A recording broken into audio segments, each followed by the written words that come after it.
This is True North, Navigating Law with Dean Rich Freer, a podcast from Emory University School of Law. Dean Freer, a nationally recognized scholar and award-winning teacher, has been part of Emory Law for more than 4 decades. In each episode, he shares stories and conversations with students, alumni, faculty, and thought leaders, exploring the values and vision that define Emory Law. Hi, I'm Rich Freer, Dean of the Emory University School of Law. Welcome to the True North podcast. True North is our shorthand for our mission here at Emory Law. We educate and prepare principled, sophisticated legal professionals who have the education and the training and the experience to enter the profession with confidence, and they can thrive and they can serve anywhere. I've finished now 18 months as dean, and it has been the honor of a lifetime. I love this job because I get to work with a wonderful team. It's all about teamwork, Team Emory Law. And it's the faculty and the staff and the students and the alumni and the broader community. And this podcast is our opportunity to share with you some of the excitement, some of the momentum here at Emory Law. Today, my guest is Darren Hutchinson, who is the inaugural holder of the John Lewis Chair and is the faculty director of Emory Law's Center for Civil Rights and Social Justice. This is a beacon of Emory Law and a beacon of Emory University. And notice the wonderful synergy, the fact that this center is here in Atlanta, one of the cradles of the civil rights movement. Interested in attending an upcoming event at Emory Law? We regularly host educational programs, lectures, CLEs, award celebrations, book talks, and other special events for students, alumni, and the Atlanta legal community. Just go to our website, law.emory.edu, scroll down to our events calendar, and see what's happening on campus or online. Emory Law is located at 1301 Clifton Road Northeast in Atlanta, Georgia. We look forward to seeing you soon.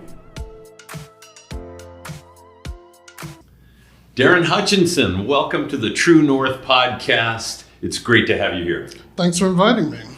We look forward to this discussion. You've been with us here at Emory Law. You've been my colleague for 4 years now. You joined in 2021. You are the inaugural holder of the John Lewis Chair, and you are the faculty director of and the founding director of the Center for Civil Rights and Social Justice. And right off the bat, one of the things that strikes me is that this center and your work would be special in any university in any city, but this is Atlanta. And it seems to me that your center, the Center for Civil Rights and Social Justice, is a beacon of Emory Law School and Emory University, and it's a beacon to the rest of the country here in one of the cradles of the civil rights movement. Can you talk a little bit about the importance of Atlanta as our home? Yeah, absolutely. And I came here, as you said, with the John Lewis Chair. And so even though the center is not named after John Lewis, we do a lot of work that kind of follows his legacy in terms of voting rights, educational equality, and racial justice. And being located here in Atlanta, where he did so much of his work, and where there's such a long tradition and history of civil rights, there are so many organizations and people drawn to that same vision that we can draw upon in terms of the work that we do in the center, be it academic research, programming about civil rights and social justice, and also in terms of placing students into jobs and externships and internships related to civil rights. So the location of Atlanta is extraordinarily important with respect to central operations and also just to give a national attention to the work that we do. That's wonderful. Let's talk a little bit more about some of the specifics, some of the programs, some of the opportunities for scholars, opportunities for our students. Okay, yeah, so in envisioning the center, I wanted it to operate like a lot of centers. So universities create these centers as hubs of research And that's one thing that we do. So we have center faculty affiliates who share their research. We bring in scholars from other universities to present work. But there's also a student component to it in which we want students to get heavily involved in the work that we do. So next semester, for example, we're launching a program for student fellows, and they'll be involved in developing activities for the center. They get the opportunity to share their own vision. So during the interviews, I told them, if you have a project that you want to do, this is the job for you. But if you want a bunch of tasks, that's not the job for you. So we got a good team of very excited people to come in. And we've also had students get placed into organizations in the city. Very national civil rights organizations have offices here, and so they're working with them. And that has been one of the most rewarding parts of working in the center itself. That's remarkable. The opportunities for scholars and the opportunities for students, and of course it all plays into our mission with academic eminence and with student flourishing, but the mission of preparing our students for a principled, sophisticated professional life of service, and they also just get this experience before they even get out there. So one of the things is the experience, and it's experience really hands-on, even at a policy level, it sounds like. It is. So we've had students work in organizations that did work in terms of legislation. All right, so it's more than just doing litigation, which a lot of people, they come to law school, they think everything is litigation, but what they need to realize is that there's another side to lawyering, even civil rights lawyering. There's a lot of legislative work, there's a lot of policy design that students can use some of the foundation that they get in classes and transfer some of that knowledge into doing social justice work while they're at law school.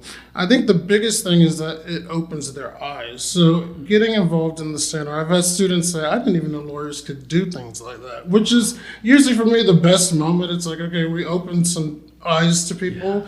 They have a wider lens about what type of activities they can do. And they know that their vision that they came to law school with, there's a way for them to find it. There's a path that they can take. Like, we can't give them every step in that road, but we can show them, like, you may want to turn left here, or you may want to turn right here, so that they can have a guide and they can have a resource of people to come to and ask questions. How exciting to have that whole panoply before them. And law schools, back in, certainly in my day, there was no avenue like this, where it's this idea. Yeah, I went to law school thinking everybody's a trial lawyer in the courtroom all the time, and none of which is true. But to have these other avenues as well is remarkable. And of course, we're in the state capitol, which may play into that as well in terms of policy. Let me ask you this: with the multidisciplinary approach and outreach to other institutions and across campus here at Emory University, how has that played into solving and addressing systemic problems? That's a very important question. So I'm trying to imagine some work that we've done at the center that did not involve people who weren't lawyers, and I can't really think of any of those. The thing that people, I think, get lost on students when they're in law school, because it's such a focused thing. Compared to undergrad, you were taking classes with people from a lot of different majors and backgrounds. You get to law school, it's all law. And so you're marching through this journey. What students have to realize, and I think we do a good job of that as faculty here at Emory, that there are a lot of different professions and academic disciplines working on the same problems, but from different perspectives. So that having a university like Emory, where there are powerhouse departments across all over the place, there are so many different experts that we can tap into in terms of communicating the vision and implementing it so that students have a broad range of knowledge about the social justice concerns that are very deep and systemic in our society. So, for example, we had a series last year where we talked about various social justice issues implicated by the election. So everyone's talking about civil rights, and I thought students probably needed a chance to have exposure to that information. I tried to do some of it in class, but really you needed separate space. So we had that, and every panel that we did, there were historians, political scientists. There were people who did policy work. There were civil rights attorneys. And even within the law school, we had different people. So you wouldn't expect naturally a tax law professor to be there, but we had a tax professor on one of the panels. So even within law, we're interdisciplinary. It's not just talking about civil rights in a narrow way. Even within law, we can draw upon people with knowledge of litigation, people with knowledge of legislation, health inequalities, etc. And being here in Atlanta and being at Emory, where those are strengths of the university, healthcare is definitely one of them. There's just so many different resources we have and people who are excited about extending their hand to participate and give us assistance. I remember that series leading up to the election, and one of the remarkable things about it was that it was ecumenical. There were no taking sides. There was just a frank, open discussion. These are such politically charged times, and they're times with so many changes. How do you deal with that? Yeah, I mean, that's a great question. One thing I've been kind of prepared over the years because I teach constitutional law and civil rights. So I've kind of had exposure to different viewpoints. And as a professor, you stand there and you just do things. You're not a partisan in class. So that preparation definitely helped me. And in that role, I've also had to manage student conversations on that issue. And so I've had a lot of background there. And through those experiences, what I've learned is that the best way to keep things from becoming a shouting match or people not listening to each other is to focus on the issue and focus on facts and evidence and data. So when we had people coming in talking about voting inequality, one of the persons was a political science professor here at Emory who had done this article recently published compiling statistics showing the racial disparities in voting. And that's part of the Voting Rights Act allows for disparate impact claims. So she built the statistical model, she and other people in the department, and came up with this article.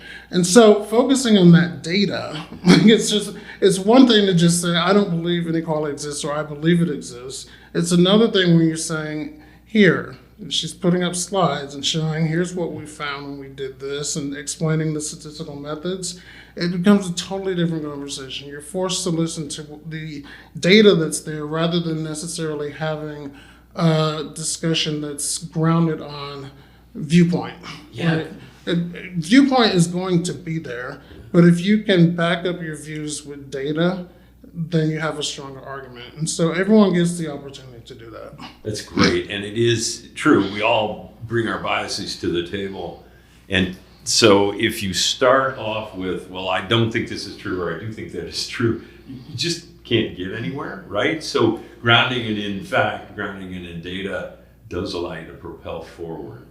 Let me ask you this. The charge of your center is very, very broad. Civil rights and social justice. And it touches every aspect of life. And so how do you set priorities? Because there must be so many things out there that you'd love to be able to go into, but for the time being you can't. So you're constantly, I would think, putting things on the front burner and planning things later. How do you do that? Yeah, so one of the first piece of advice I got is when I said, hey, I want to start the center was don't go too broad. Okay, so I mean, the great thing is you can have a broad category, but something like social justice and civil rights, there are tons of different issues, which makes it, on the one hand, hey, that sounds broad if you're saying tons of different issues, but it also gives you the chance to be specific and focus on some things. So the first year we did this, we were kind of out there, oh, what issue we're going to talk about today? And so it was kind of we threw a lot of different things together, great programs, but it was kind of like, all right, what's the focus? What's the thing that we're trying to accomplish this year? So recently we've transitioned to themes. So each semester has a theme. So we did the election semester. We did an economic justice semester where we had people come in and talk about economic justice, which means they talked about how poverty intersects with so many of the challenging social justice concerns, which involved education, criminal justice reform, health inequity, history and constitutional law. There's a lot of different areas discussed, but that allowed us to cohere around this thing called economic justice. So there were students who came into every event, and it became to them like a seminar. It was a different class, and some of them, they were troopers. They came every event. They had very good questions to ask, and the one thing I like to tell them is you're being exposed to like the leaders in this field. It's not like we're just handpicking someone from randomly. These are people who are at the center of this type of research nationally and globally.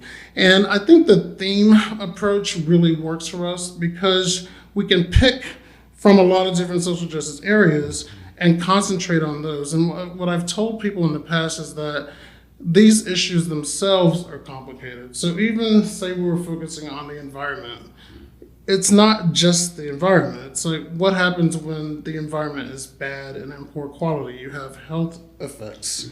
All right, you have the poverty effects, which neighborhoods are most exposed to the poor environment. We have civil rights litigation effects because there is environmental law that covers some of the topics that we talk about. So each topic itself, I like to say it's multidimensional. So you bring in tons of different issues there, and that allows you to be specific and broad at the same time. That's how I like to see it. The other thing is I like to have a multi-year approach. So you don't come in thinking, I gotta get all this stuff done now. It's like, no, next year we can do this. And then we, at the same time, we have you got to be ready for something that happens at the moment. So can we come together? There's something that happens in the country. We need a shift in direction here. We got to be prepared to mobilize to talk about a pressing issue that develops. And we've had a lot of that recently where big legal policy questions come up. And the center is a place where, hey, let's have a roundtable to discuss this. And so these short-term, short-window issues, which may grow into being long-term issues, are a way in which we can explore a little bit more things at a time, but they don't become all-encompassing. It might be just a day to talk about something, or to have an open house where students come in and express their views on the subject. And I love the point you made about that it's specific and broad at the same time. You cannot take the issues we're talking about and just cut them down to the economic impact or this or that or the political impact. It's all of them because it's all intertwined. And of course, we have had a lot of things happening on the ground, a lot of things happening in higher education with the change in DEI, for example, and funding and all the rest of it. And it's imperative that we have conversations about these so that folks feel a sense of belonging and a sense of shared purpose. I wonder if your thoughts on that, because I thought this fall, I thought we did that. I thought the community did that. Yeah, we did. I kind of get it. I get this in a lot of different ways. So they see me, there's John Lewis chair, so everyone wants to talk about these issues with me. And I'm happy to do it, so I get it there. So sometimes my roles just kind of blur. It's like I'm a professor teaching common law, I'm a director of the center, and then I'm a person in the community that people look at to talk about these issues. So they're all there, and we have so many different ways of doing it. That was one of the biggest concerns that I think students and faculty and staff had coming in to the semester. And it's still a very important subject. I mean, it hasn't gone anywhere. It's important. Those particular conversations are extraordinarily delicate. They are conversations that have been around for centuries. I mean, I did some research over the summer on the period of Reconstruction, so after the Civil War, leading into the late 19th century. And I'm reading this stuff, and they're the same conversation. You're seeing Frederick Douglass and Ida B. Wells talking about diversity. So I found those documents, and so happy to say that it's going to be published. But I see that these issues have been there forever, and the historical approach allows us to look at them and to inform things that we can do or shouldn't do today. But that's the most important thing that I think can help alleviate some of the how do we get through this thing is to look to history. I mean, the country has gone through so many different things, and when you look back, it kind of gives you perspective. So I've told students and faculty and others who come to me, like, let's historicize this. I was recently on a panel at Boston University where that's exactly what we did. So one of the persons on the panel was a historian, and then there was a dean of law school who does a lot of this work, and me. And so we talked about it, and everyone had this historical approach, and it worked really well in terms of shaping the issues and trying to help think of ways in which to respond as academics, people who run centers or people who manage law schools. And when I said that I thought the community this fall, with change in policy and so forth, had handled it well, I certainly did not mean to suggest that we ever put a check in the box. None of our work is done. I mean, we never get there. As a scholar, you never get there. As a teacher, you're constantly pushing to get better. But I love the point about history, because I think every generation, every person, I think we have this arrogance that we are going through something that nobody else could possibly fathom, when in reality there is a great deal to be learned. There's so much. I mean, it's almost, all right, so there are two professions or disciplines that I look at and I become overwhelmed, because I'm like, whoa, there's so much has happened. History is definitely one. Always finding something that's very relevant to what we're doing today. The other one is psychology, because you learn a lot about how groups think and groups operate, and sometimes that stuff is just overwhelming if you think there are a lot of these things beyond our explicit control and understanding. The brain works in a lot of different ways. So those are two things that happen, and they shape my approach to life. But to bring it back to this situation, I think there is this natural tendency for people to think not only, wow, no one went through this the way we did, number one, and the other one is, when are we going to fix this? And so John Lewis always talked about, especially near the end of his life, and I think probably part of that was seeing a whole cycle of, I did all of this work, and there are valleys, and there are moments where we climb. He did all of that. So near the end of his life, a lot of what he was telling people was, each generation has to define what liberty means, what equality means, and go for that goal. The issues never go away. And that's one of the hardest things to accept, especially when you're younger, but also when you've been so involved in issues.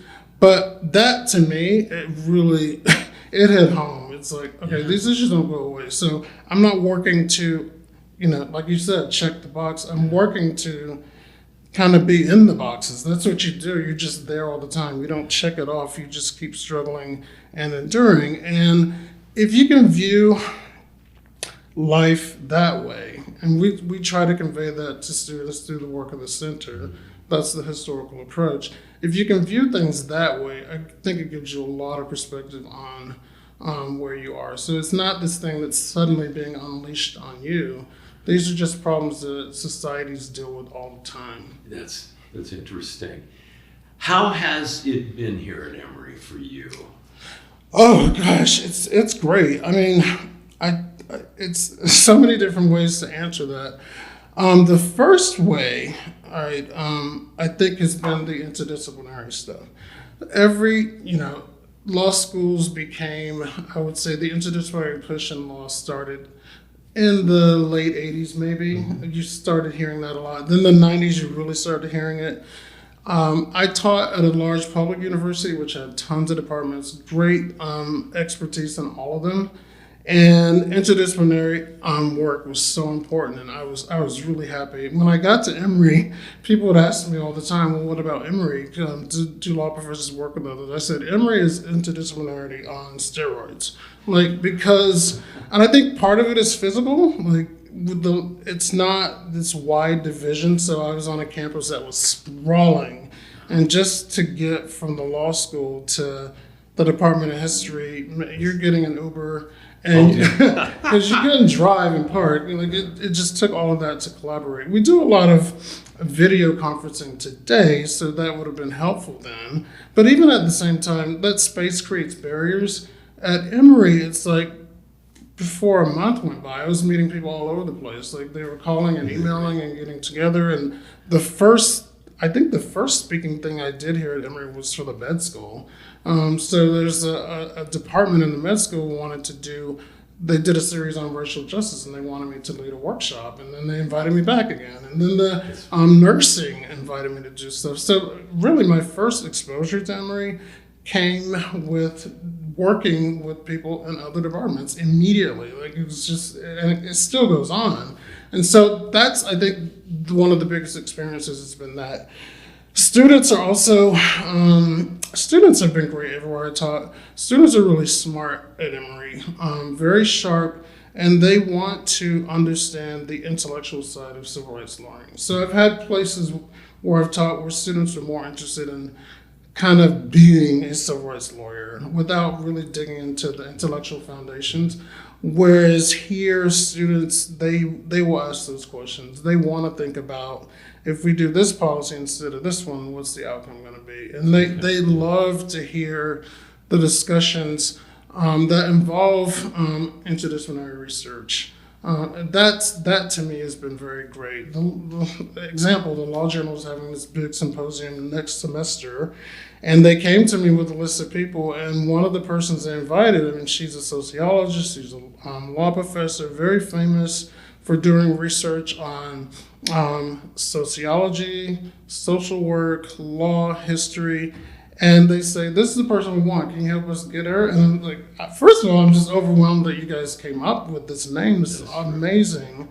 And so to me, it just demonstrated that our students, they read, and so they read a lot. And they also think about these issues more than just in a way that's about practice. Practice is extraordinarily important, but they also want to think about the intellectual foundations of them, which is it's exciting to me as a professor because it allows me to explore different things in the classroom. It is wonderful, and it goes to the point that systemic societal issues have to be addressed broadly. Darren, we're so delighted with the work of the center, and the future looks bright. So happy to have you as a colleague, and thank you so much for joining us on the podcast. Thank you very much. Appreciate it. That was fun. What a great conversation with my colleague and friend, Darren Hutchinson. What a great chance to learn more about the Center for Civil Rights and Social Justice here at Emory Law. If you enjoyed this True North podcast, please like, share, and subscribe. And please look forward to the next episode of True North. Thank you for watching and listening to True North, Navigating Law, hosted by Rich Freer, Dean and Charles Howard Candler Professor of Law. True North is recorded in the Hearsay Multimedia Studio at Emory University School of Law with digital producer Jamelia May, production manager Tayo Fayemi, content director A. Kenyatta Greer, and original theme music by Chandler M. Greer. If you've enjoyed the podcast, please like, rate, and review the podcast on iTunes, Spotify, YouTube, or wherever you get your podcasts. Share it with your legal community, friends, and family. And be sure to subscribe to Emory Law's YouTube channel to help others find the show and join our growing community. Looking for the easiest way to stay connected to everything happening at Emory Law? On the docket is the weekly e-newsletter made just for our students, faculty, and staff. Each week, On the Docket brings together all the details you need: student organization events, networking opportunities, pro bono projects, guest lectures, and happenings around Gambro Hall that keep our community moving. Want to share your own announcement? If your student organization or department is planning something, you can submit it to appear in an upcoming issue. Remember, On the Docket is exclusive to the Emory Law community. So if you're a current student, faculty member, or staff, this is your space to stay informed and engaged. Check your inbox each week and never miss what's happening at Emory Law, because everything you need to know is always on the docket.